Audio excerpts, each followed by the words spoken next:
تزکیہ جو ہے یہ عمل پہم ہے، مسلسل عمل ہے. ایسا نہیں ہو سکتا کہ آپ کسی لمحے میں اپنے آپ سے غافل ہو جائیں. جیسے آپ کسی کے سامنے جب جاتے ہیں، کسی مہمان کے سامنے، تو آپ اپنی ہر حرکت کے بارے میں کانشیس ہوتے ہیں. تو مہمان کو آپ عزت دیتے ہیں نا، تو اللہ سے بڑھ کر کون اس کا حق رکھتا ہے کہ اس کی عزت کی جائے؟ ہم ہر وقت اللہ کی نگاہوں میں تو ہیں.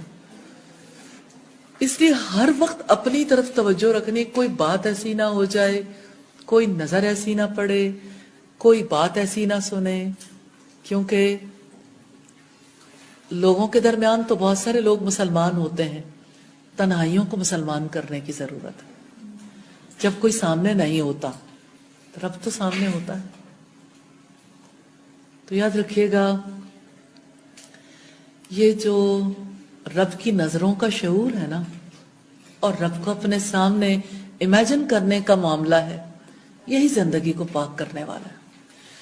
قرآن حکیم میں آتا ہے وَلِمَنْ خَافَ مَقَامَ رَبِّهِ جَنَّتَانِ، جو اپنے رب کے سامنے کھڑا ہونے سے ڈر گیا، اس کے لیے 2 باغ ہیں. یعنی اس کو باغوں کی سرزمین میں بسایا جائے گا. تو ڈرتا وہ ہے جو امیجن کرتا ہے.